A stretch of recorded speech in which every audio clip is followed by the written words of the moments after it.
And we're live. So, hello everyone. This is Kusu, and we have another episode of Perk Perspective. This time we're going to be looking at a Sharpshooter.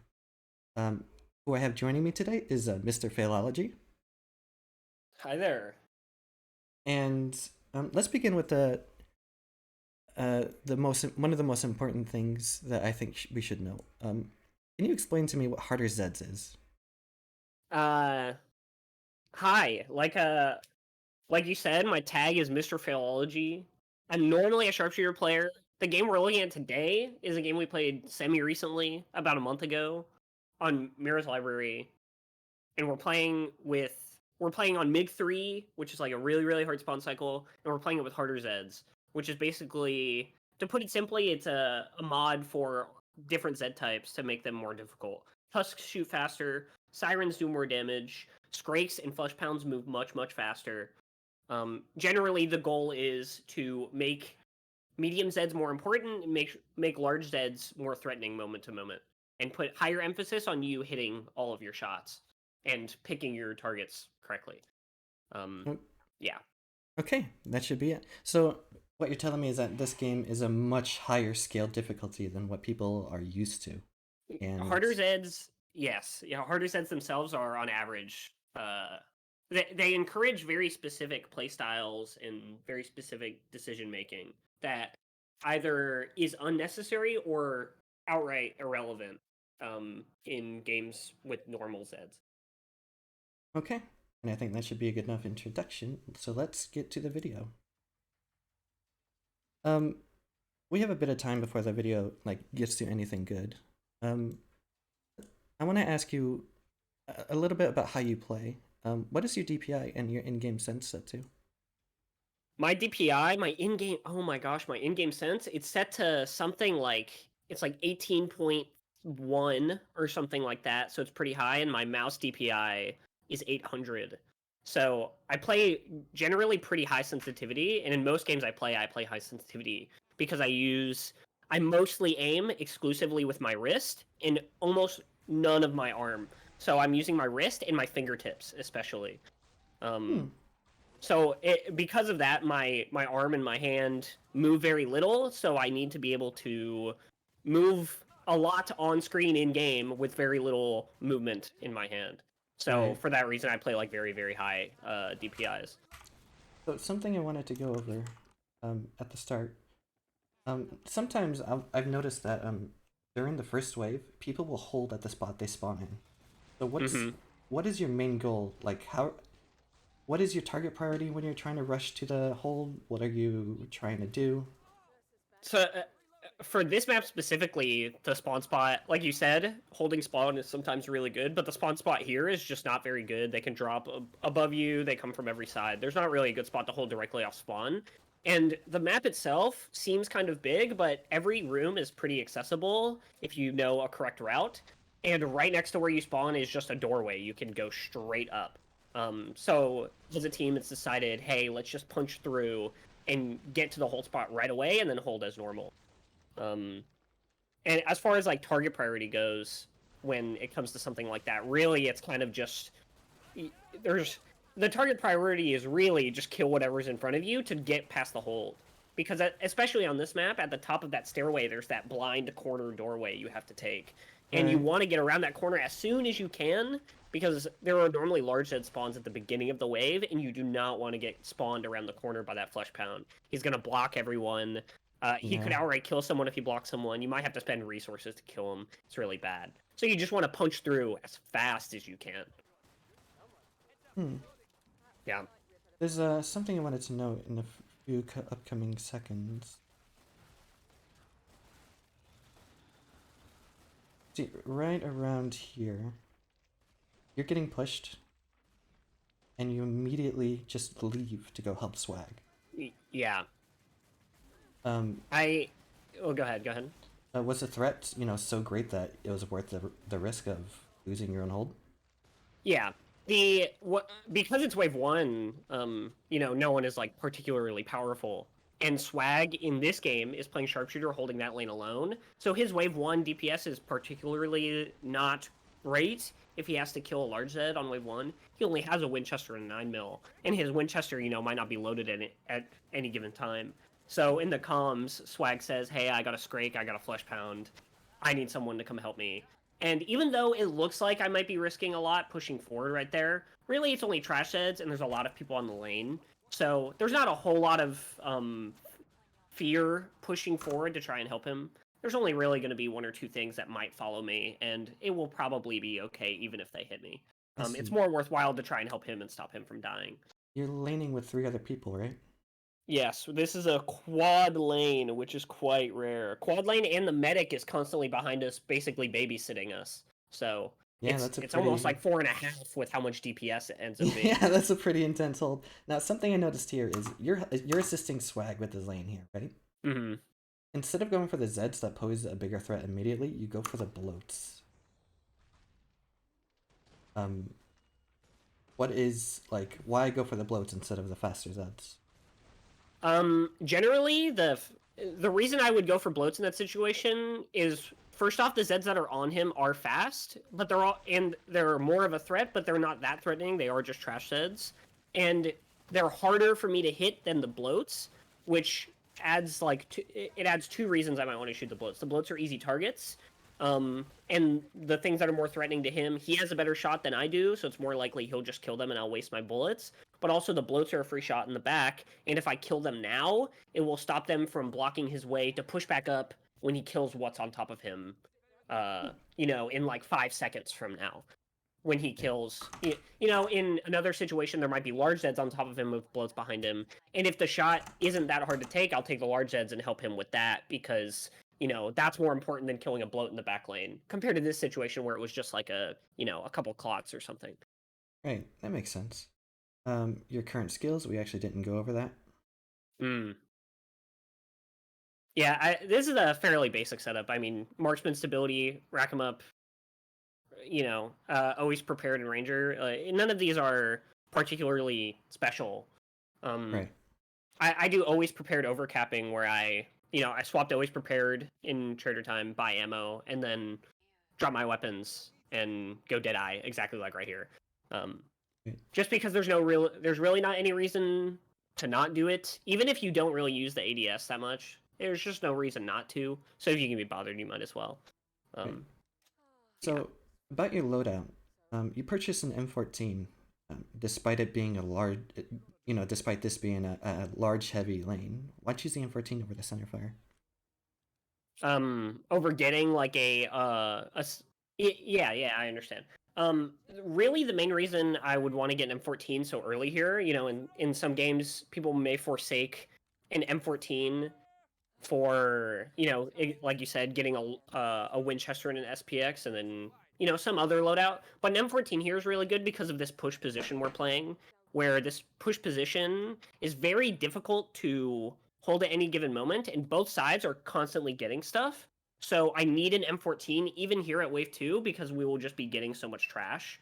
That if I have an SPX or a Winchester, I'll be able to kill them in the short term, but I won't have an opportunity to make up for the downtime that I would need to reload those weapons. So I'm purchasing the M14 to try and have high uptime so we can maintain this forward position. So what you're telling me is that it's because the M14 is mag fed. Pretty much. Yeah. By virtue of being mag fed, it doesn't have the same weaknesses. So even though it's M14 without upgrading is kind of whatever. It's not great, but for trash heads, it functions about the same. And, there are 4 people down here. If I really need help with something, if I get a really big spawn, it's only wave 2, but if I get something that's really hard to handle, there's people right next to me that can help. Right. So, even if you had the centerfire, you would still have some space thanks to your allies. Yeah. I see. Conceptually, what we'll be doing with this spot is we don't have a lot of space in the spot itself, but we have a great spot right behind us. So if there's ever a point of, I can't hold this anymore, we have an easy fallback spot anyway. That makes sense.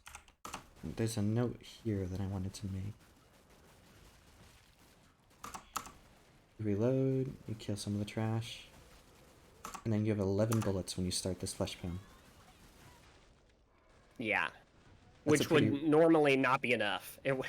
right. That's a pretty risky call. Yeah.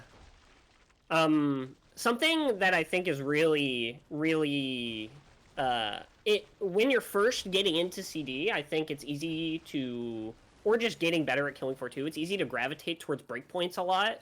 And like, oh, I need this many bullets to kill a dude, or, I need to have this many rack 'em up or whatever. But something important to know is that when you're playing on a lane with many, many people near you, is that breakpoints start to matter less and less. Because if you need 12 bullets to kill a guy, but you only have 11 loaded like I had here, normally I wouldn't be able to kill him.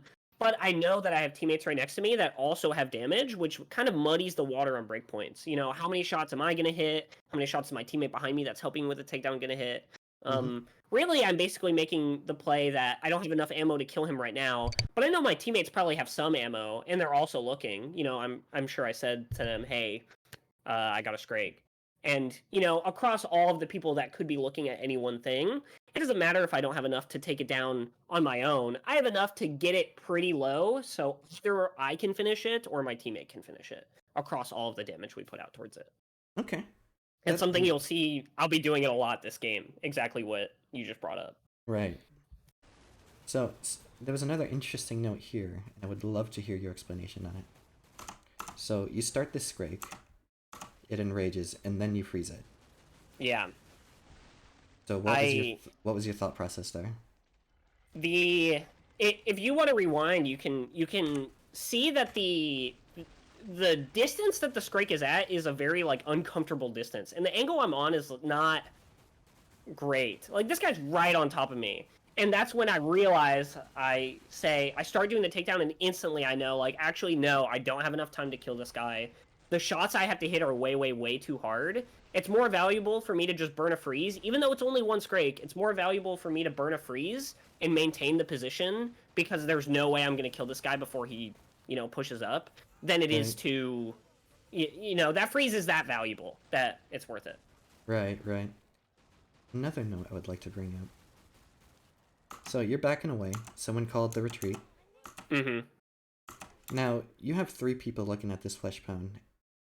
And nobody... It doesn't look like anyone is looking at the trash.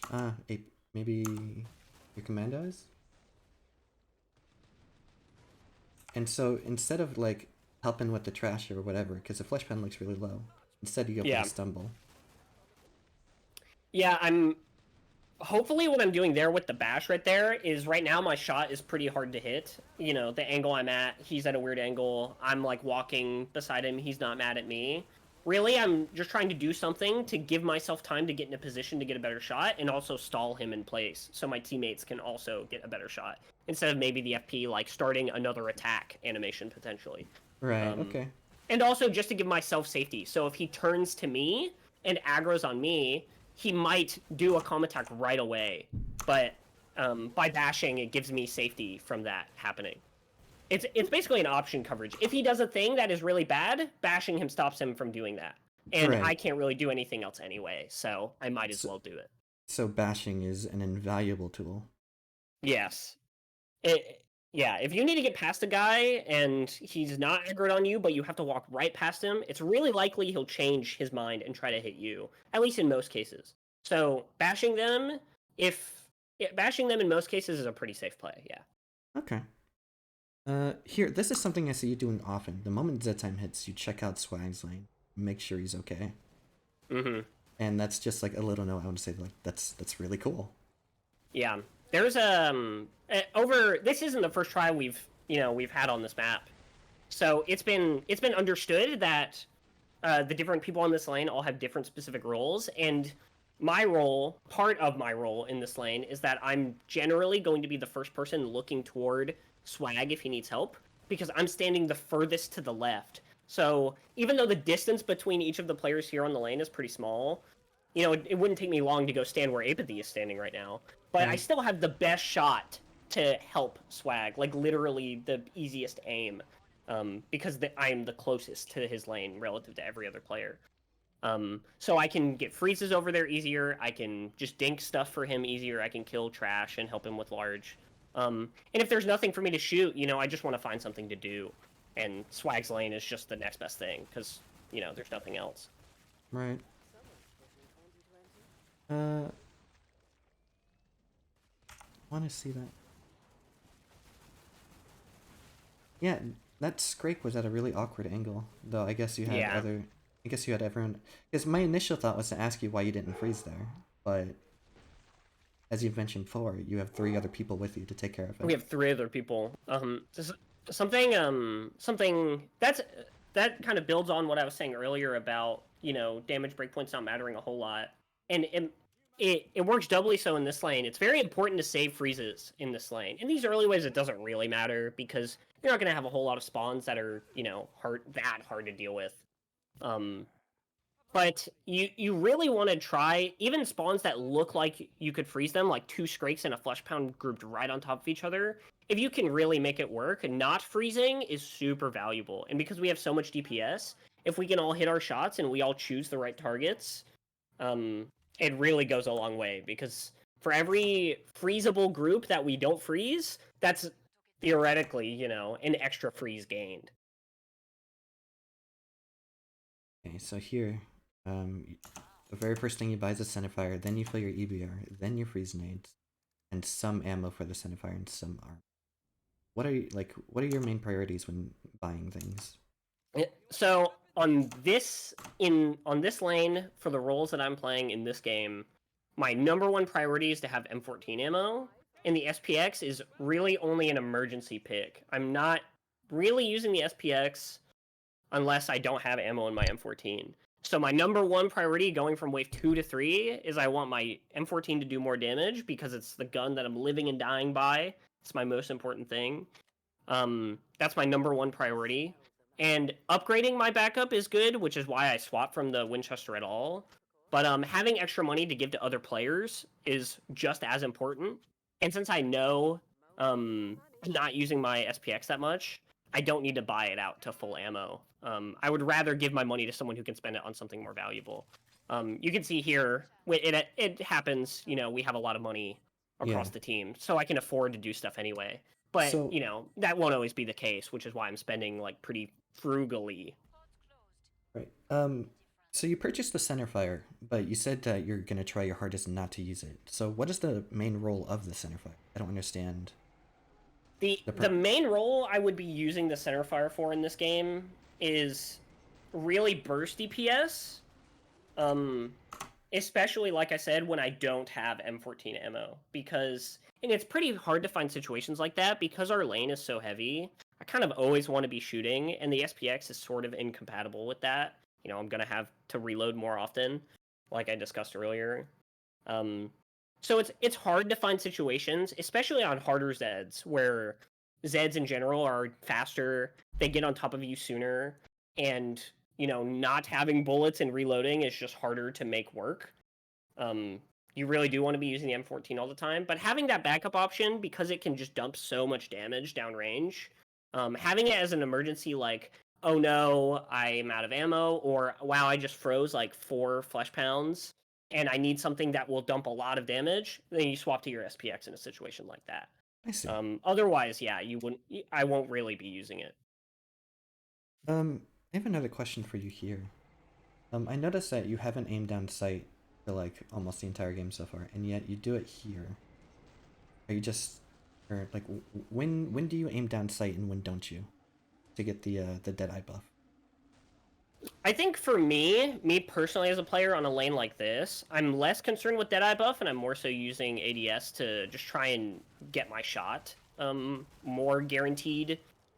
Personally, just doing that little like quick scope I didn't even full ADS. I kind of just zoomed in a little bit. Just that little bit, it helps me personally hit my shots more consistently.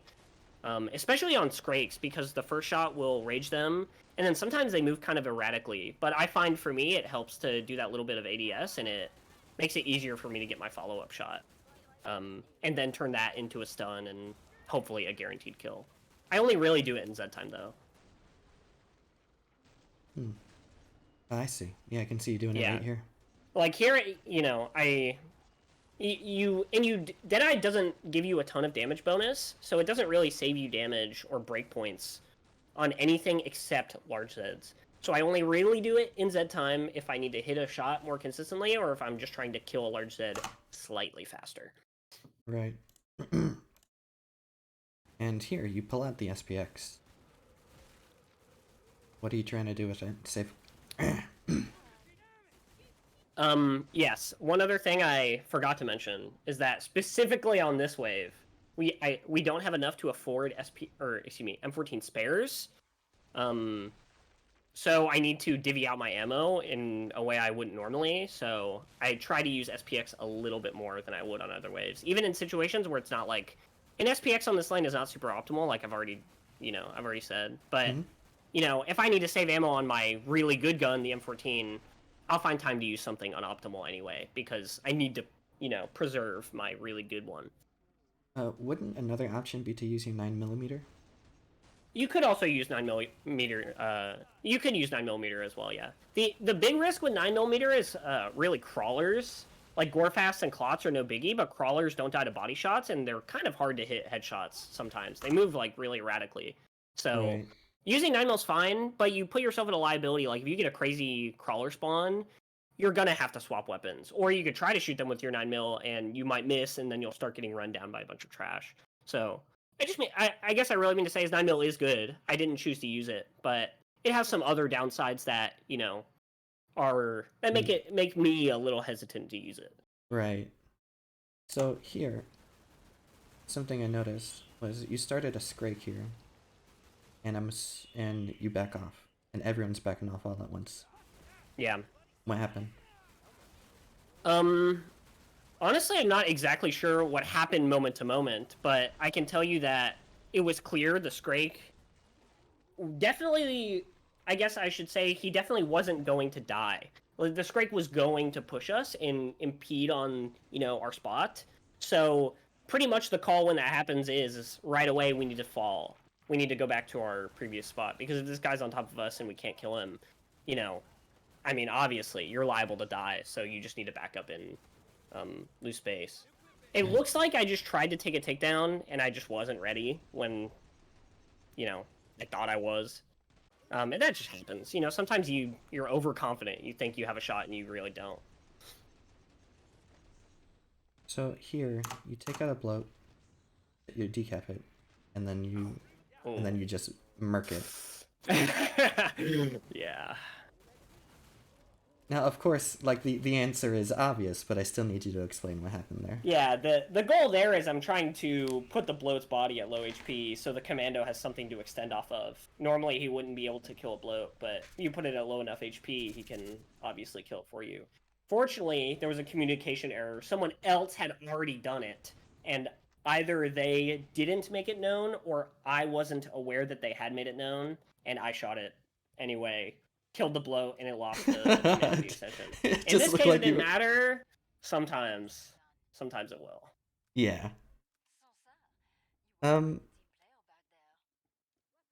So, let me ask you something. What's your favorite map? Oh my god, that's a hard question. I think of vanilla maps. If you got to ask me a vanilla map I really, really like, I don't know if I can give you a favorite one. That's hard. I can give you like 2 vanilla maps I really like, and I can give you a custom map I really like. I think Spillway is really, really fun. The hold's pretty dynamic, and it's not very easy either. I also just kind of enjoy the spots. I like playing the big garage door. I think it's a fun spot to play. I also really like Krampus Lair. Krampus is a really cool map. It's not super good for CD at the, at a level of like this game being played right now. There's no way you could do this on Krampus. But I think Krampus is really fun because it's very, very challenging in ways that are not normal for controlled difficulty. And I just like the way, I like the aesthetics. I like the linear progression. I think it's cool. For custom maps, I think my favorite map, bar none, is Miasma, because it's like Krampus Lair. It has a linear progression, but eventually the progression stops, and now you gain access to this top floor area where the hold that you end up holding is.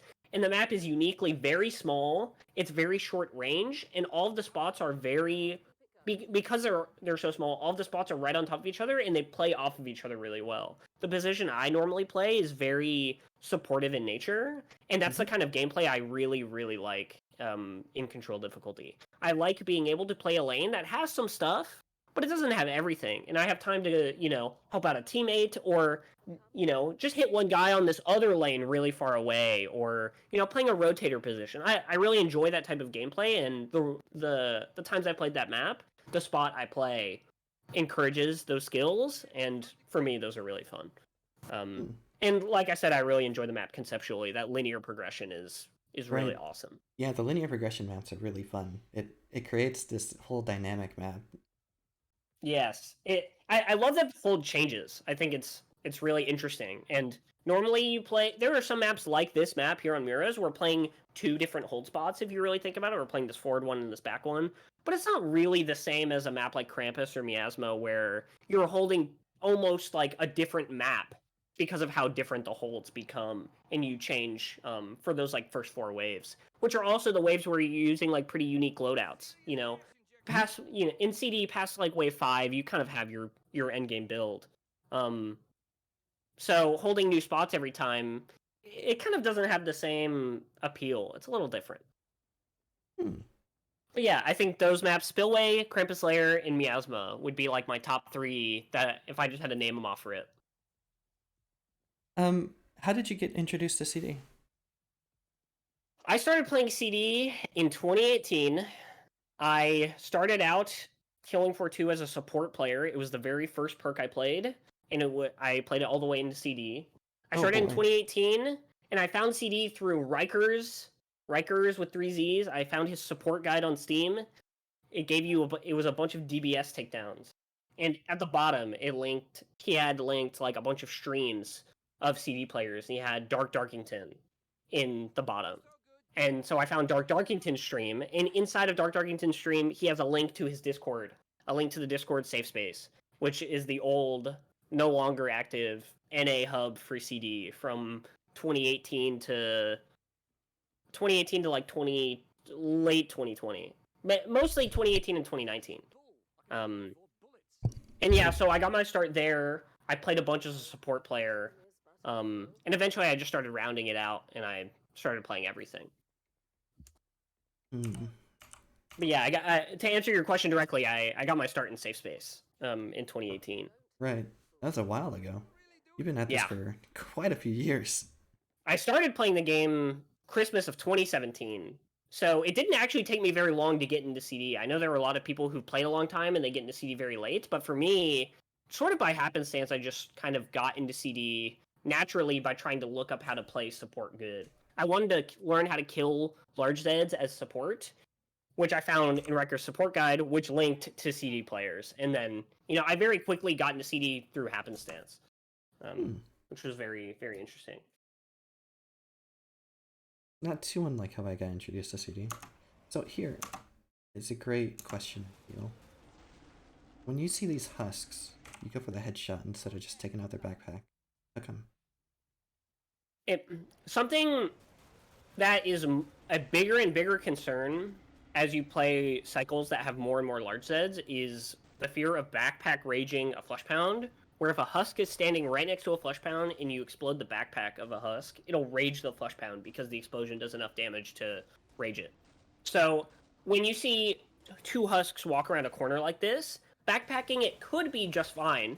In isolation, there's nothing wrong with it. But if there were a flesh pound right outside of your vision around the corner, then you hit the backpack on the husk, it will explode, rage that flesh pound that you can't even see, and now you'll instantly have a raged flesh pound with full HP that you can't deal with. Um, so there was a lot of emphasis, and especially on harder Zeds where flesh pounds are always they effectively do the same damage as when the rider boosted regular flesh pounds. So just having like a rider boosted flesh pound just run straight for you, and you have basically no way to stop it.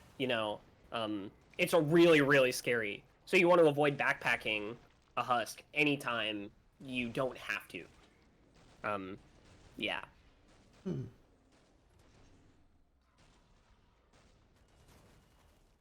Ooh, there was a question I had here. 2039. Yeah, so you have your lane full, and it looks like it's full with even more than just what the commander needs. Mm-hmm. But then you but then you just look away from your lane and you go help with the flesh pound. Yeah. I don't think it's necessarily a mistake, but I definitely didn't need to help with that flesh pound. And I could have cleared my lane. Though it was kind of questionable if we exactly wanted to stay up in the first place.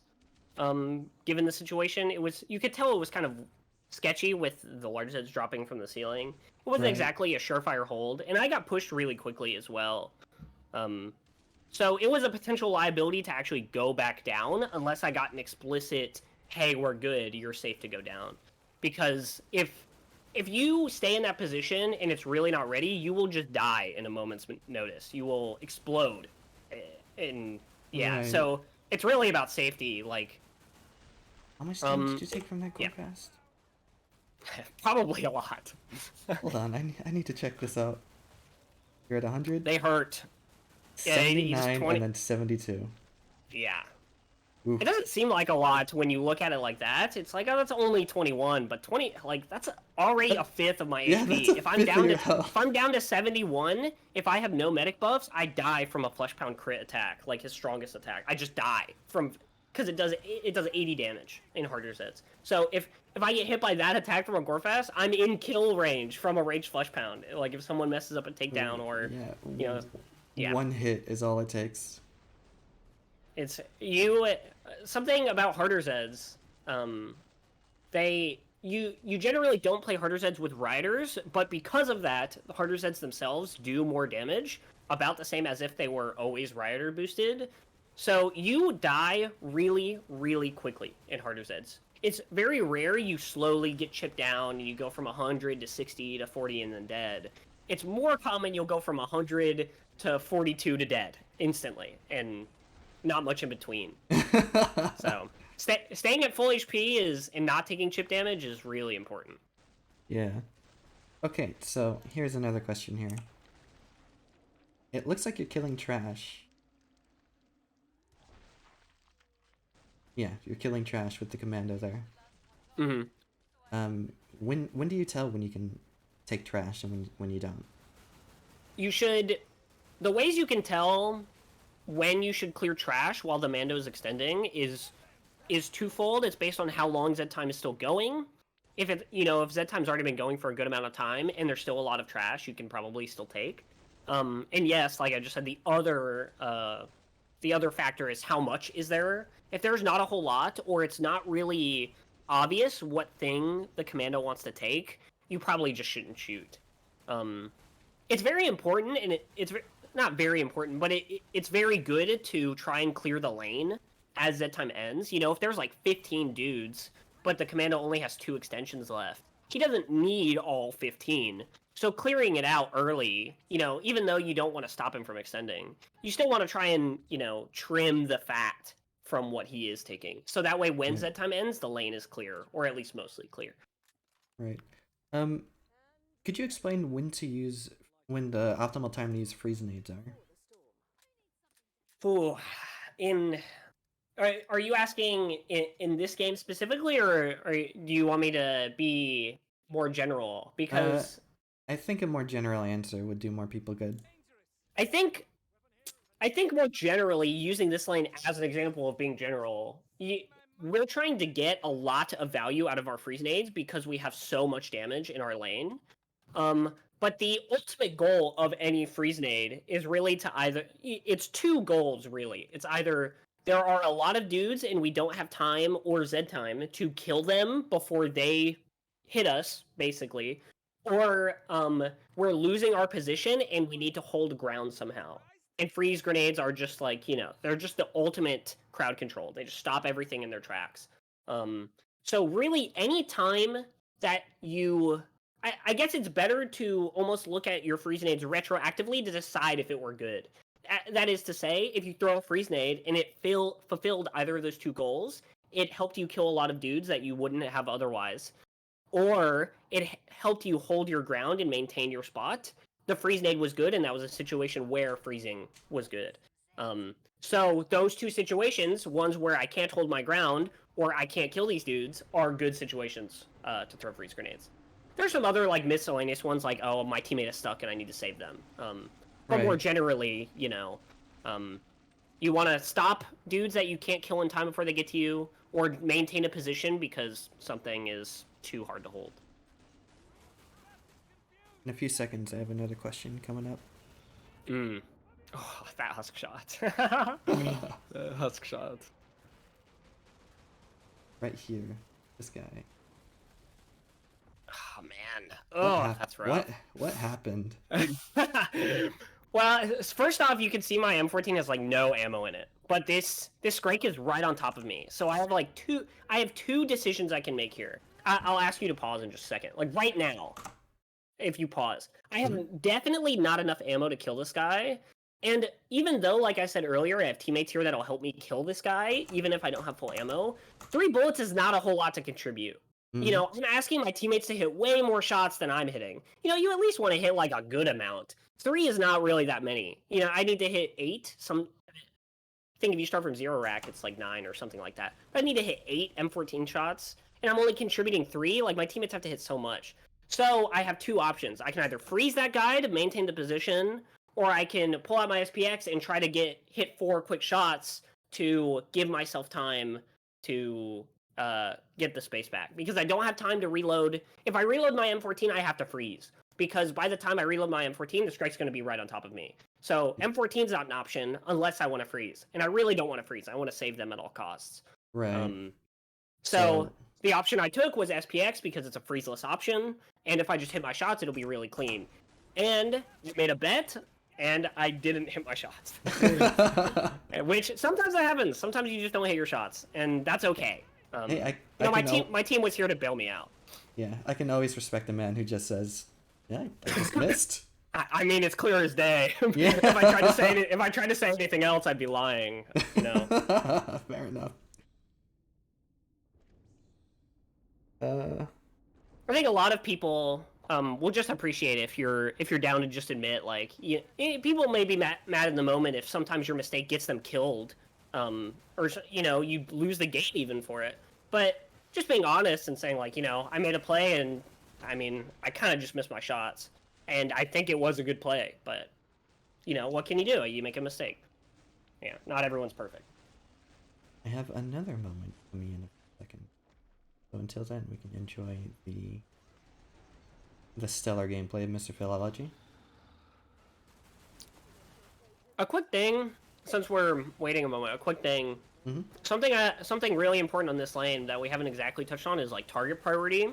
And because there's so many dudes and we're trying not to freeze as much as we can, there's a lot of like silent communication going on. Everyone kind of knows what is the most important thing to shoot at any one time. And yeah, it's like very integral to us not losing the lane. And there'll be a lot of moments where there's just one or two at a time over and over, and we just constantly get them because there's a lot of silent communication going on. Like, that's the one we want to get, but no one actually has to say it.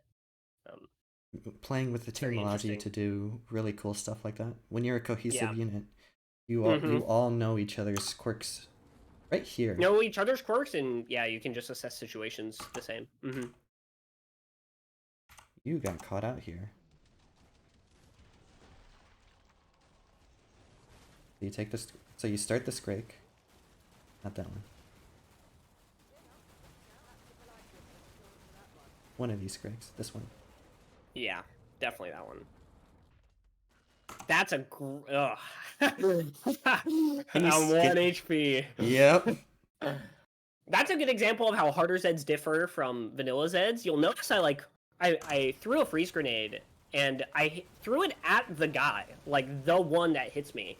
But because he's mad, he actually just outruns the freeze grenade. Like, he's out of the AoE before the freeze grenade pops. That's like really common on harder Zeds. You have to... It was really a fault on my end by not throwing my freeze more proactively. I basically threw it where he was at instead of where he was going to be. So I should have thrown it more on top of me or closer to me than I should have thrown it more at him. Right. Basically. Because they move so fast. It's better to try and throw it if they're raged. It's better to try and throw it where they will be. Yeah. At least, context matters, but... Right, of course. It's important to think about. You're looking behind, helping swag. Mm-hmm. So tell me, do you have a role model for CD? I don't know if I have a true role model, like any one person, but there are a lot of aspects of different players' play that I really enjoy about them. Um, for example, two players that I play with regularly are X and Hazardous Monkey.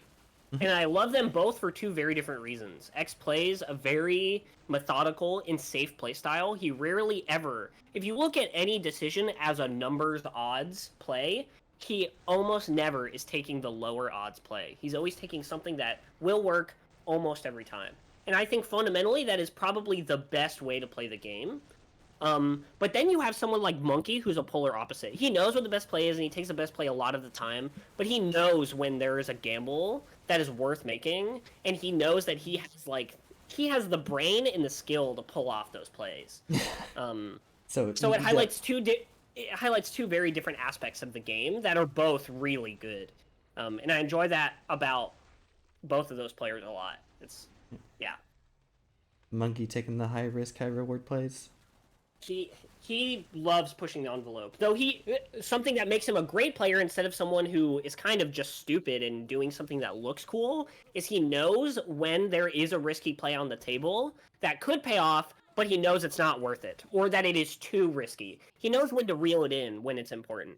And Mhm. that is what takes him from a player who's really good but just kind of acts dumb in game or makes bad decisions to a really great player who you can always rely on. See, That's like the defining difference. yeah, I'd classify myself as the good player who makes really bad decisions. Uh, uh, luckily, at one point in time, Hazardous Monkey was also that player. It Fair takes enough. time for everyone to get there, and it takes lots of thinking that play was really good, like how you evaluated it in your brain. And my brain said it was a 90-10% good bad play, and Serotonin actually, go you look at boom. it after. It was more like a 0-100. Why the heck did I do that? And I just killed myself. Oh, It takes a lot of making mistakes. yeah, you hit the nail on the head for me. It's always 100 or 0. Um, so here's a generalist question. What's something that your lane partner does that just ruins it for you? I think the thing that annoys me, I'll try my best to tolerate anything my lane partner does, but I think it's like movement. If my lane partner is very fluid with their movement instead of static, they're moving around everywhere and not really keeping in mind where I'm standing, and they're just all up in my face, and they're standing on top of me and standing inside my player model, so I can't shoot right. Um, there's there there are very few things that annoy me as much as that. Um, yeah, it's just sometimes you feel it when you're playing with certain. I feel it a lot in pubs, like true vanilla pubs. There's a lot of players who really like playing on top of the Zeds, and it's kind of the same deal because even though they're not on top of you, they're still blocking your shots and they're making your life really hard. When really everyone could have it really easy. Yeah. Right. Um, so can you explain to me the process of how you learned how to take out a flesh pound? I think the it would definitely go back to that support guide that I was talking about that Rikers made way back. It would have been the first time that I ever learned how to kill a flesh pound in any regard, but that isn't, just like shoot it until it's dead and don't think about it any deeper. Because those guides they were very combo oriented. It was, a video would be titled Flesh Pound 3x DBS, and it would show you killing him in 3 DBS shots. Whether or not it was like a combo or it would be a head trace or whatever. Those videos would have been the first time I was introduced to like the ability to even do that. And in those videos, he was using some test map, and then I downloaded some test map from that, and it has little spawners. You spawn one guy, and from there, I just tried to emulate what I saw in the videos. I would, try to do a head trace with the AA-12, or I'd try to do a scrape combo with the DBS. Those would be the first times, way back early 2018, that I learned how to do a flesh pound head trace or a flesh pound takedown or whatever. Well, you've been mentioning head trace. Could you explain what that entails? Head trace specifically, as in the motion when a flesh pound enrages and then does the little like what is it? It's like a U shape that he makes. It's just shorthand referred to as a head trace, just following that motion with your crosshair. Okay. We have a moment in 10 seconds. I remember this one. We have a moment in 10 seconds. I think, yeah. All right. And I'm dead. I'm dead. Right So, there. Let's go back. Turn. You get hit by something big. You're like, what the fuck? Mm-hmm. And then there's it's just clearly the flesh pound. Yep. And then from here, like I'm already compromised. I'm dead. From the moment I turn around and I'm bashing the flesh pound, everything on their lane is now aggroed on me. If you like pause right here, everything is looking at me. Like I'm just dead. I'm just dead. There's nothing I can do here. Now I want to know that you died in roughly 4 seconds, right? You had full health and full armor. Yep. The big one is that siren. Sirens and harder Zeds do so much. If you stand at the like closest range to a siren possible when she starts screaming, you will go from like 100 HP to like 20 by the time she's done screaming. Sirens do so much damage. You will just melt. So this FP actually is not alone what killed me. Pretend the siren isn't here. I have a play I can do to actually make it out of this situation. And it's just freeze directly on top of me. I just look straight down, I toss a freeze grenade, and then my chances of survival are like through the roof compared to right now. My chances are 0, so anything's an improvement. There's a realistic chance I get out of here. But because that siren exists, it stops everything. So did you lane mates drop the ball on that, or what happened? Unfortunately, yes. This is a situation where the hold that we are holding is so... I've said it already. It's like... The hold is very... I can't think of a specific word, but it's just very liable to fall very quickly. If one thing goes wrong, instantly we need to be out of there. And what really happened is they got something they couldn't deal with, and the time of communication between we have to go to they're on top of you was so small they couldn't A, tell me, and B, they couldn't stop it from happening. So between that time, they had to make decisions, and the window for that is so small. It's a very hard play for them to make. And really, it just shows the whole time we're holding down there, I'm constantly trusting my team to not let that happen for all 10 waves. And if they mess up one time, one little mistake, and a player will die for it, and it's... imagine this is wave 9. Like, we start the wave, and, wave 6, it's more likely you can get 5 players. It'll still be kind of rough, but, your chances of winning are still pretty up there. Wave 9, your chances to win with 5 players is, like, nil.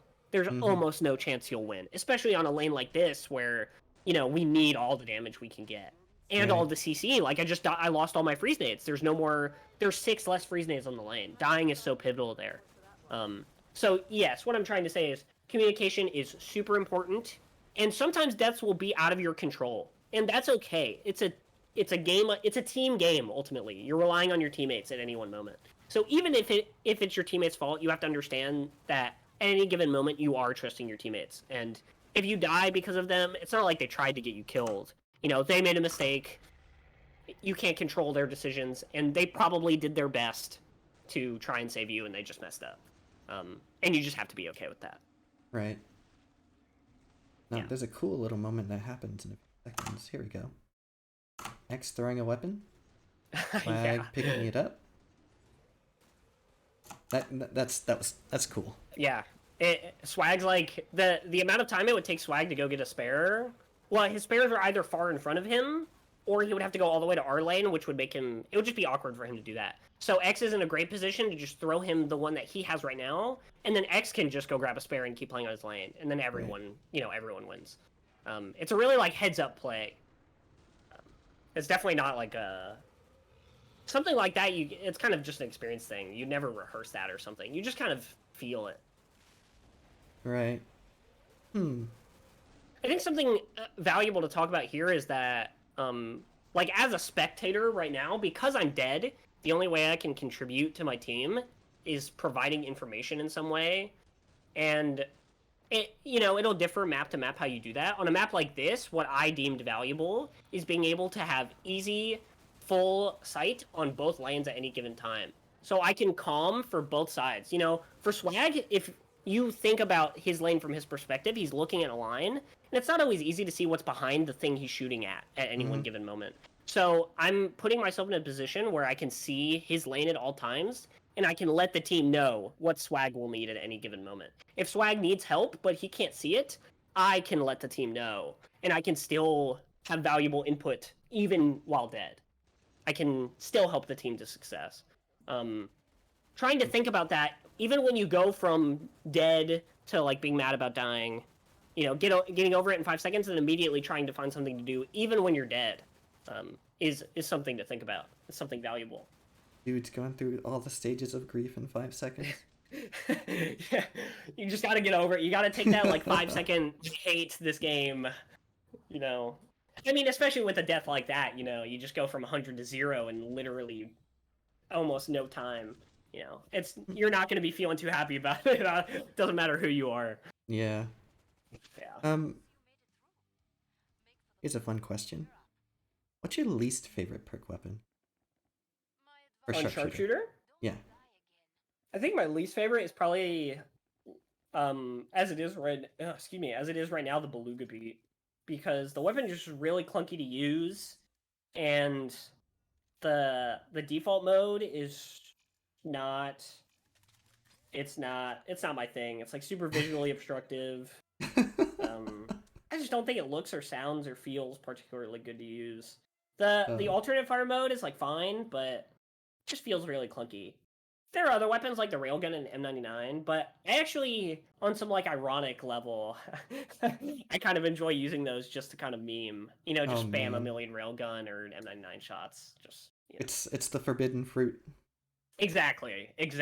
Yeah, that's a great way to put it. Sometimes it's fun to use things you're not supposed to use. Yeah. I love going in people's games, especially CD players that I know. I love going in their games and buying an M99 and stealing their large, because I know they went to go play this random pub game to go kill some large Zeds in peace, and I love just messing with them. Like, there's nothing that'll get on their nerves more. I just think it's really funny to poke at them like that. Taking the little joy that they get out of KFT anymore. Just to mess with them. Just like messing with people, So for harder Zeds in particular, who's the most dangerous Zed? Oh my, that's a really complex question. I don't know if I can give you a definitive answer, but I could tell you like the two Zeds that have the biggest jump in threat level, I guess, that become the most dangerous compared to vanilla from harder, or specifically Husks and Sirens. Husks shoot more often. They're almost always shooting. Their Husk fireballs travel faster. They do more damage, and the fire that they lay on the ground lasts longer. So they're just dangerous in every way. They're far more dangerous in every single way. And because you have the ability to backpack rage, like I talked about earlier, they're super, super scary. You get two Husks on a lane, it feels like you won't be able to move because there are just Husk fireballs everywhere all the time. And then Sirens, they just do a freaking million damage. Yeah, I mean, Sirens are very simple. They just do way more damage, and their area of effect is way bigger now. So they're just far scarier, straight up. Right. I think those two are by far the... Scrakes and FPs get a big change. They're much faster, but, it's not the same. Yeah, I don't know. I would say it's Husks and Sirens are the scariest two. Okay. So over here, because it looks like you can take out these two larges just fine, but you still decide to freeze. Is it because you didn't, or how come?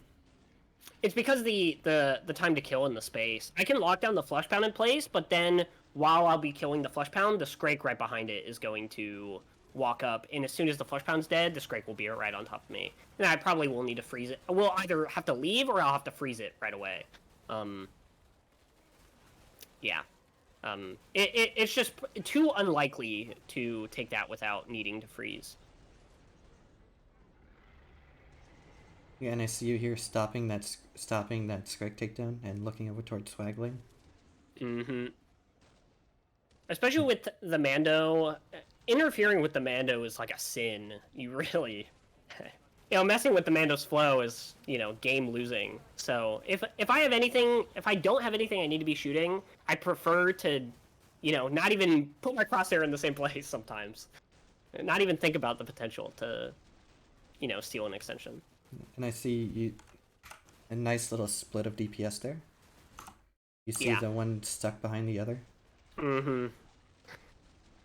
It's hard to call it out in the moment, but it actually happens a good amount. And shooting the dude who is stuck is really good if you can think of it, because it's a very abnormal target to take. So if you can, in the moment, in split second, change your target from whatever it was to a dude who is now stuck and can't move, obviously that's really, really good. Yeah, It's just that hard takes, to make that adjustment. yeah, it takes a particularly high level of wherewithal. Yeah. I mean, I do it there, but, you're not seeing all of the times I don't do it, which is far more. 40, 50. Okay. Yep. Oh my Going- gosh, there's going out of so Coco? many.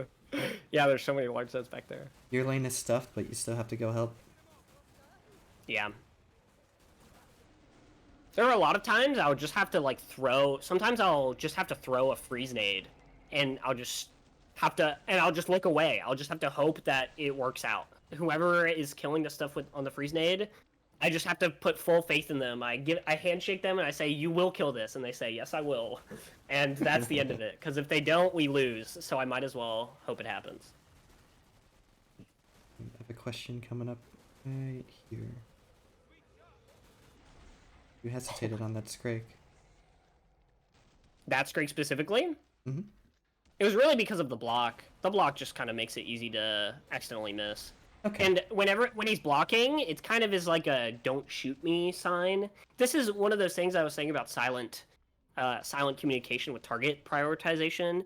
It was sort of silently understood he wasn't ready to be shot at, if that makes sense. Like everyone is waiting for him to stop blocking. So as soon as he stops blocking, it's as if someone is saying, "All right, go shoot him." So the Scrake blocking it's is just- that much of a detriment. Yeah. Yeah, so you might as well wait, because it's not like the block lasts long anyway, and, it's just an easier shot. And there's no urgency in that particular situation either. Maybe if there were more dudes right behind that guy, we would be more inclined to take him right away, even while he's blocking. But he was by himself, and there's only trash behind him at that moment. So, there's not really urgency to... Nice. You could go for the safe takedown. Yeah, exactly. When there's urgency, you're obviously more encouraged to do things that are more dangerous, but, if I can do the easy thing, why not? Oh, I see you looking at that husk. Yeah. There's a fine line between trying to kill him and backpacking him, and at that range, it's just not... I don't even want to risk it. Oh, that flesh pound fell down. That was sick. Let's see. Normal aiming stuff. Mm-hmm. I think no that aiming. situation... I'm sorry if you were about to say something. I think that situation right there, like, those two Scrakes were running calm on top of us, is normally a situation where I think people would feel inclined to freeze. But, it'll happen here in a moment. But, I think a lot of people would feel inclined to freeze, but instead it's kind of wishy-washy because we know Z time is coming soon, because there's, as more time passes without Z time, it's... Yeah, like, I feel like people would have frozen just a little bit earlier there. But we didn't really need to. We don't need to waste the freeze. There's not a lot of Zeds left anyway, so we know we can kind of play like idiots. But even if it were the full wave, sometimes in situations like those, it's really nice to not have to freeze and just trust that Z time will happen soon. I want to take a moment to appreciate your ability to shoot heads into time at a long distance. It takes a lot of practice. I would never be able to make those shots. In some ways, for me, it something like that is really hard to describe. Because from my perspective, I'm kind of just dragging a line. That's how it feels to me. Is I I'm just dragging a line at a speed and hoping it hits. And, sometimes it does. But I'm sure, deep down in the subconscious, there's muscle memory I've built up over time to Yeah. feel out that speed and have it. And that's a thing that a lot of CD players go through, where they can't fully explain how they know to do something, they just do it. Yeah. Everyone's got stuff like that. So, I see you guys all have spares along the kite paths and hold paths and all that. How do you choose where to place a spare in those areas? I think placing. Well, so something important to know is that we are not playing with drop protection, which a lot of people are playing with nowadays, where one person spares are you can't basically drop protection would stop you from picking up other people's weapons on the ground, but we're not playing with that. So we have to, as a team, pay attention to where we're putting our guns. So other people, A, don't pick up our own guns, and B, do not drop their empty weapons on other people's filled weapon piles. As far as how you decide what goes where it's very loose because some people just have specific spots that they like putting their stuff at. Generally you want to put stuff like, for example, this pile is a good example. We don't have a forward pile for our forward hold spot because we don't plan to stay there for very long. So this pile is a good amount far back from the top hold, but not too far that when I need to go get a spare, I'm going to be gone for a long time. That's the important distinction, or not distinction, but an important thing to know or think about when you're placing your spares. They need to be close enough that they're not going to mess with anyone, but also be close enough to be there right when you need them. You're not going to be gone for 20 seconds and lose the lane because I ran out of deagle ammo and I need to go find a deagle. Or, my SPX is across the map. If it's right there on top of you, that is what is important. Keeping it out of other people's way is sort of just you kind of just got to talk to your team about it if that's ever a problem. Just like it's nice for me to have my spares right here because of X, Y, and Z. Just kind of where I look a lot or where I happen to drop it. Yeah. There's a note to make in 30 seconds. Oh, see, right there, that was a good example of that flesh pound was stuck, and I just didn't have the forethought to just shoot the flesh pound instead of the scrape. Yeah, sometimes you recognize it, and sometimes you don't. It's not an every time thing. Sometimes you just gotta click heads. Yeah. Sometimes you get tunnel. I was definitely tunnel vision into shooting the frozen scrake because he was a free target. Yeah, you got caught in, almost died to the corner.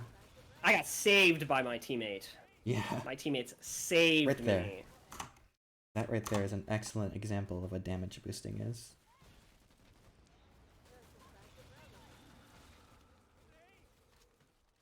Would you take me through the process of what that does and why you do it?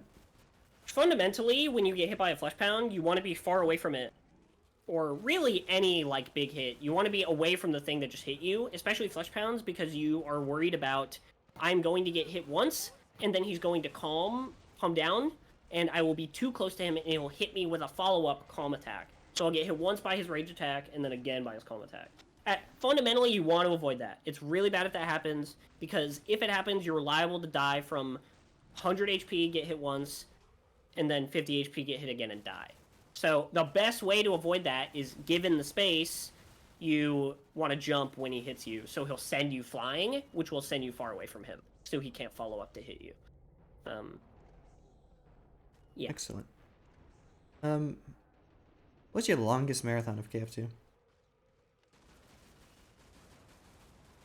Yeah, I think the longest marathon I've played of KF2 is a long time ago in Safe Space. There was this dumb thing we did.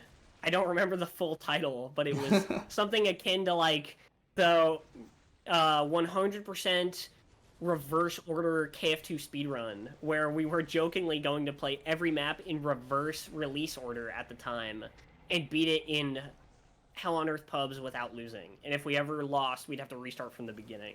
Oh And you man. know, the map pool at that time, I think the latest map was like Shopping Spree. So there's like 30 maps or something. And you know, Ooh. we never got any further than like the second map or something. And we played for like we actually died on the boss like several times. Um but the session actually went a long time. We were basically just chilling out playing pubs all day. Um but it was just like this dumb idea we had. We were just playing pubs that day, and it was just like, what if we did a speed run where we played all the maps or something like that? How would you even do 100%? Oh, I've got an idea. And you know, we just came up with a dumb idea, and basically we just played pubs all day. It was nothing really special, but it was just a fun little random way to mix up playing the game normally. Hmm. I Well, think that was the longest I ever played. since I have quite a bit of time before anything in my notes pop up, um, what is your proudest achievement in KF2?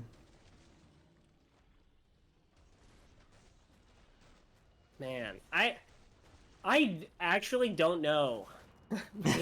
You know what? I That's actually don't know because I think myself as a player, I'm not normally very satisfied with a lot of things I do in the game, and I'm not ever too confident in myself as a player. I think I'm always, not to say I think I'm a bad player, but you never sound like, you know, I'm one of the best ever to do it, or yeah, I don't think things like that. So to ascribe something like a very high achievement, because I know the things that have been done in this game are insanely good, to try and ascribe a very good achievement to myself is very hard.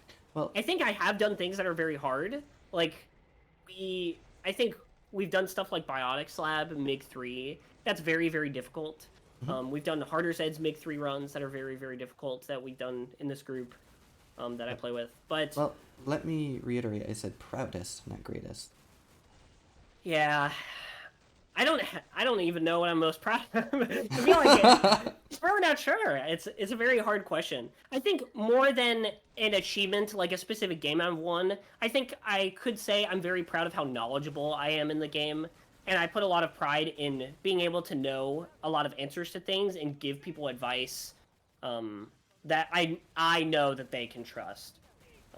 When someone asks a question, I feel confident in my ability to give them answers that they can practically apply in game. Right. Um, Also, so swag I eating guess I shit could at the say I take internet. a lot of pride in that. Yeah, Swag just jumped in that corner like it was a I don't know. He just ate it. Yeah, I don't know what he was doing there. It was luckily end of the wave, so it doesn't matter.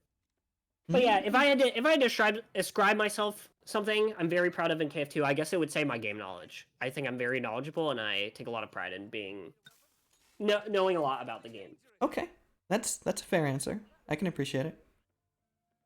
Ooh, here's the question. So, assuming you're playing Sharpshooter, what is your favorite perk to lane with?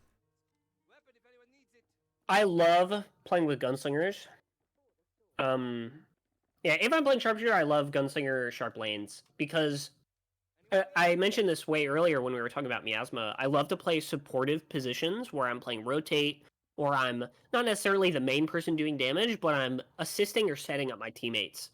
Um, and you know, in a duo lane where I'm playing gunslinger, or excuse me, where I'm playing sharpshooter and my teammate is playing gunslinger, that's almost exactly what I'm doing. I'm not contributing all of the damage or even most of it, but I'm contributing a lot and I'm helping to set up my teammate. I'm clearing trash off them. I'm finishing up their larges if they miss shots. I'm freezing for them so they can do a lot of damage. Helping them choose targets, stuff like that. I think that's my favorite way to play the game. And gunslingers, playing lanes with gunslingers often, you know, encourages those skill sets. So I really like playing with gunslingers, I think. Okay, Um, I like yeah. that answer. Gunslingers are definitely reliable laning partners. Well, assuming the player's reliable. Yeah. And it depends a lot on the playstyle of the gunslinger too. Like we just you know, I talked about X and Monkey and they're two very different players and they play gunslinger in two very different ways. But Yeah. I enjoy playing with both of them nonetheless.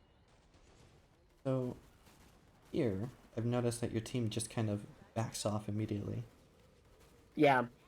There is a I don't we're still playing this map. We haven't beaten this map just yet. or excuse me, I should say we're not done with this map, is what I really mean to say. Because the strategies we have aren't fully developed. So what we've done here is we are trying a strategy where this bottom hold position is no longer sustainable for a large amount of time.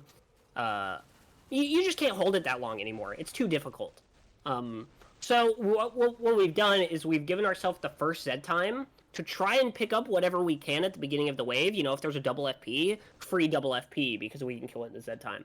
And then Z time ends, whatever we get, we'll take what we can and then we'll go back to the main spot because this spot is really good and we feel confident in our ability to hold here the whole wave. So we'll say, instead of trying to spend resources to get as much as we can on the bottom, we'll use our resources more valuably up here throughout the whole wave instead of getting a lot down there and then making what we have left work up here. So yeah, the strategy became, instead of the early waves, hold down there as long as we can. Let's accept defeat. We can't hold down here the whole time. Let's just get what we can and leave. And instead of, potentially dying. Like on wave 8, I almost got stuck. Wave 6, I died outright. Instead of risking all that, let's just play it safe and back up. Okay. Seems to be. And it seems to be the strat, but it might not be. We still have to try it more and play more games, and see if it is the best course of action. Maybe we want to actually do stay longer. It really depends. This situation is really awkward. Yeah, you can't really hit anything. Yeah. Oh, that freeze. That oh my freeze. gosh, that is a fantastic freeze. Yes. Now I remember that you try your own freeze later, and that doesn't go too well. Was it here? The next wave. I think it was the next wave that happened. Yeah, it was the next wave. This door position as well, you could think of this door room as like a third hold. It's much worse, but it is still a good spot. It's just much worse than before. But that's unfortunate. The double freeze. Yeah, you have hold, second hold, and then hold or die. Yes, this one is pretty much hold or die. You can get out and kite, but the kite on this map is not very good. Like I said, the map is deceptively big, as in it's actually very small, and it's very easy on the kite to run into your tail. You have to be very dynamic on the kite, and that's bad because it's very easy to make one wrong decision. And on a kite, there's so many large Zeds, one wrong decision will quickly spell death. It was this wave.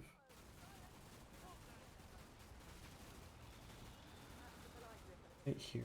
You throw a freeze, it gets eaten immediately. That's too bad, yeah. That could have saved it. I mean, you guys did pass it, but you know what I mean? Like, that could have... The call was definitely, hey, I need a freeze left. And unfortunately, either, people didn't have ammo to kill a Siren, they straight up missed their shots, they didn't know the Siren was there. The call was definitely, hey, I need a freeze on left, because I imagine at this point, Swag doesn't have any freezes anymore. So, he needs a freeze from somewhere else, and we can provide it. But yeah, someone just probably didn't see the Siren or couldn't kill it. Here, I like this interaction between you and Coco. So you took out the Frozen Scrake, and then in Z time, I think you start going for the trash instead. Yeah. I'm really focused on trying to... He's fighting really hard to try and take back this lane and make it safe again. So I'm doing my best to give him, I'm killing all the trash so he can kill anything more important. I have a pretty good angle, and he is fighting to get in the doorway. So if I can clear something, it's probably better for me. Freeze was huge. Juicy freeze. Let's see. What's a common mistake that people make on Sharpshooter? Ooh. I gotta think about that one. Well, I think a common mistake is people are probably too reserved with their freezes. I know I've been talking a lot about how valuable freezes are, and how we're trying very hard in this lane to not spend them, but it's because of unique circumstances of having so much damage. Whereas in a lot of other lanes, I think people are really scared to spend their freeze nades because they want to get as much value as they can. When really, even freezing one Scrake or even freezing just trash can be really, really good and absolutely the best play in some situations if it fulfills your ultimate goal of not losing the lane or, giving you space. So I would say a lot of people are probably too reserved with their freeze nades and need to learn to um, be okay with freezing things that are non-standard. It would look kind of dumb to freeze just a bunch of gore fasts, but if they're walking you down and you're just getting beat up by like 50, 50 gore fasts, Yeah, if by all means freeze them, and if that's what it takes to hold the lane. hmm, Yeah. that's a good one. Um, let's see. What is the core discipline you need to succeed on Sharpshooter? I think on Sharpshooter, I've been talking a lot about how much I enjoy a supportive playstyle, but I think it is also just very integral to Sharpshooter as a perk.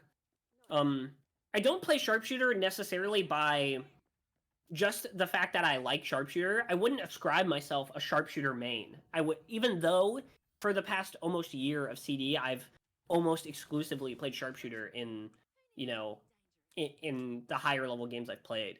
Mm-hmm. So one may say I'm a Sharpshooter main, but I think more practically it's just that Sharpshooter rewards these supportive skill sets where, understanding what is a valuable freeze at any given moment or understanding what targets to shoot to set up your teammates because you're not the one doing the most damage, your gunslingers are. Understanding and mastering concepts like those, setting up your teammates, knowing how to control a lane, stuff, and yeah, and the target prioritization of those two things. Understanding those is understanding and mastering those skills are really important to Sharpshooter, I think. I mean, especially on top of just having the ability to shoot really good, because I said you're not the main damage dealer, but it's not. M14 is good for a reason. It does a lot of damage. But yeah, I think you need to have a supportive mindset. You need to understand your specific role in a team and Right. being a team player. Hmm. That's what I would say. So learning how to support your teammates through the bits of damage that you can deal and freeze nades. Mm-hmm. Or Okay. things like Z time stun, or just clearing trash off your teammates to give them a better shot. Yeah, I like to think of it like, I'm not the action movie star. I'm just the dude who works the lights. I'm not in the shot. Yeah, the gunslinger is the one who's dropping 1.1 million damage at the end of the game, not me. Yeah, I helped him get there, but that's not me. I'm important in the team. The team needs a sharpshooter, but I'm not the one doing it, so I want to help them get there because we will win if they get there. I want to obviously do my job well too, but I want to help my teammates get there as well. Right, of course. With that being said, because you mentioned that shooter's not your main, what's your worst perk then? Now this is among. Now I'm gonna add the stipulation that I'm only including precision. If we're only considering precision perks, I think my worst. I like to think they're all about the same. I think relative to the level of games I play, like these harder Zed games, I think I would perform the worst on Gunslinger because I'm not very good at just shooting fast and doing a lot of damage. But very consistently, Gunslinger rewards you for being really consistent with your damage, whereas I don't think I'm particularly consistent at shooting as fast as Gunslinger asks you to. So relative to the games that I play in, I think I would perform the worst on Gunslinger. Huh. It's But actually at the yeah. same time, I think I'm well-rounded, though. It's not like I think my Gunslinger's bad. I think I could perform, but I would struggle for sure. Right. Gunslinger is a little surprising to me. Most people I know that play Sharp can also play Gunslinger.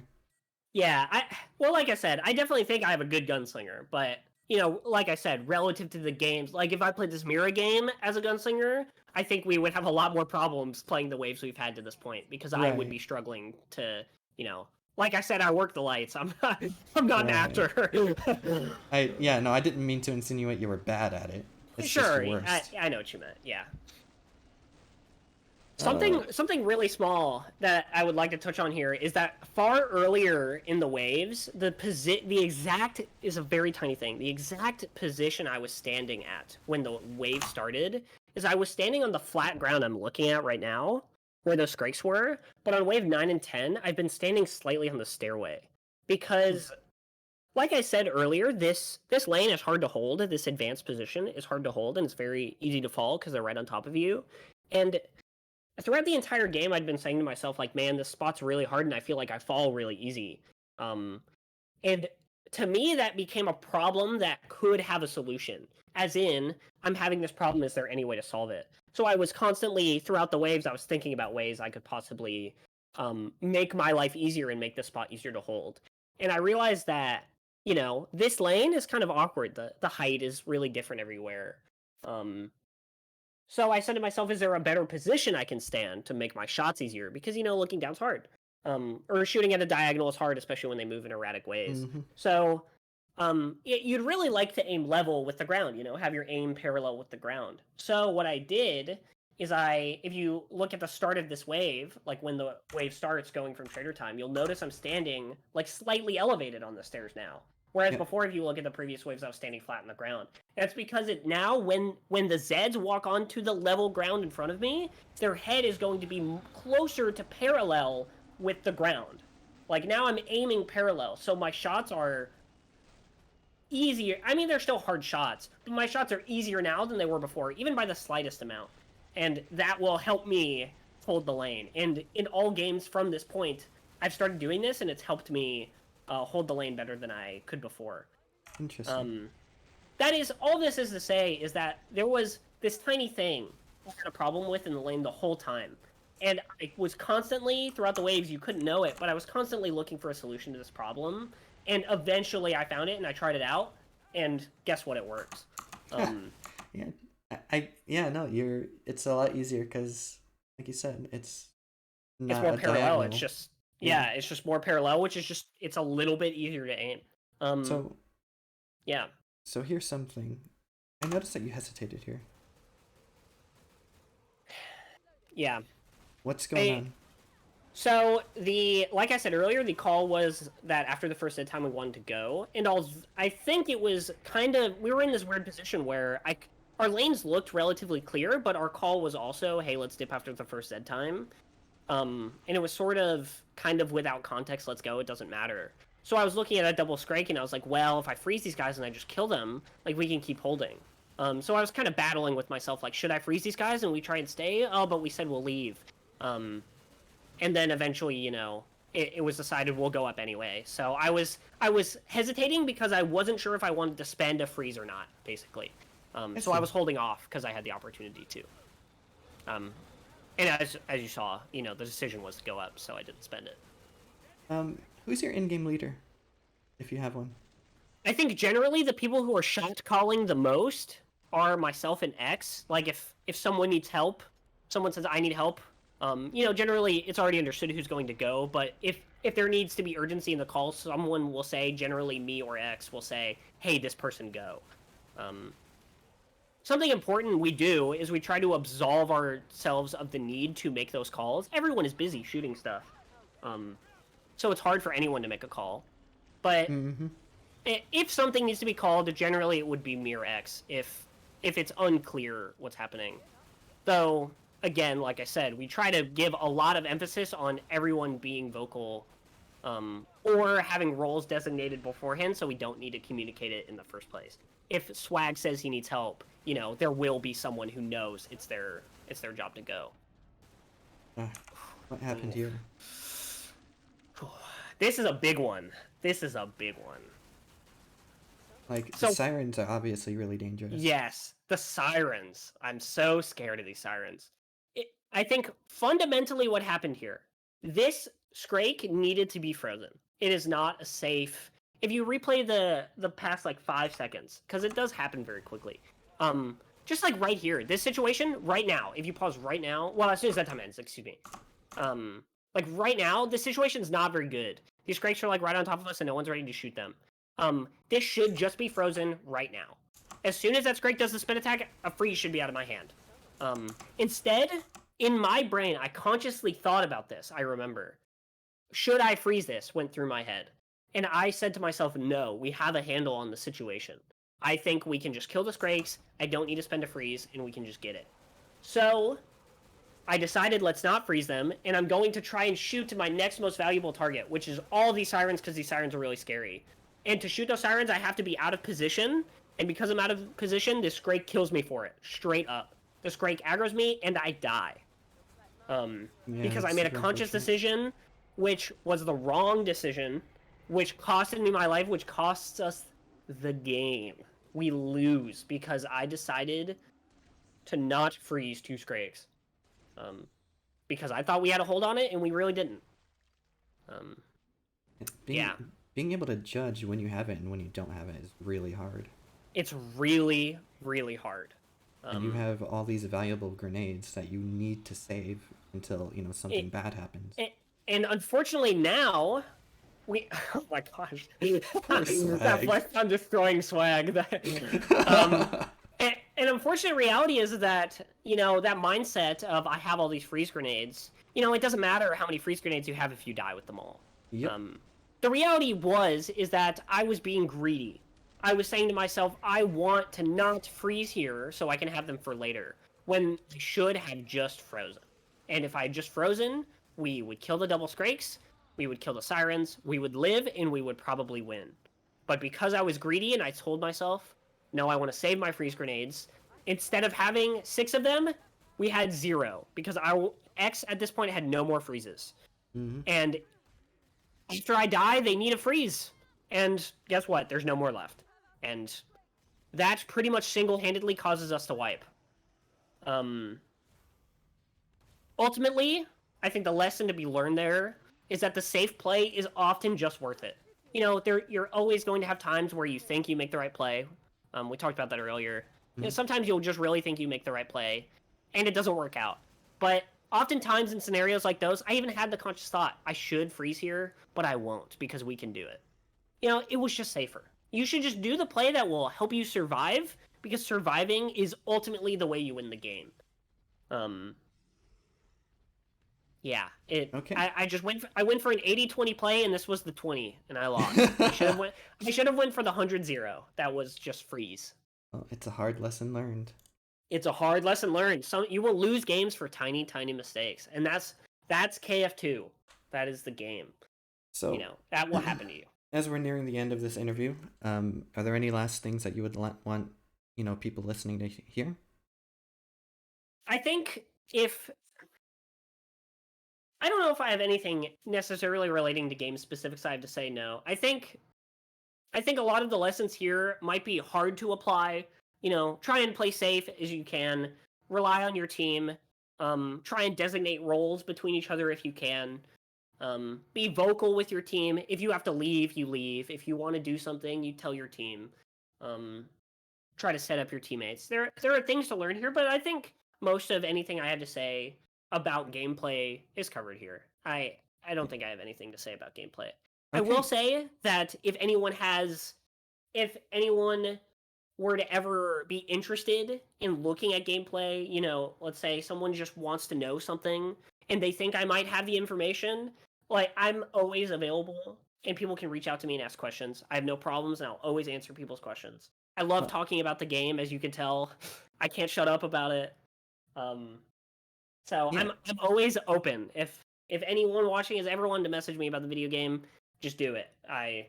Send me a DM and be like, "Yo, how many shots does it take to kill a Clot?" I'll give you everything. Okay, and for everyone who may have missed it, this is MrFailology. He is a member on Tamari's Discord. Feel free to message him with any questions that you may have. And thank you for joining me. This means so much to me. Thank you for having me. And with that, I'll see you all next time. See ya. Peace.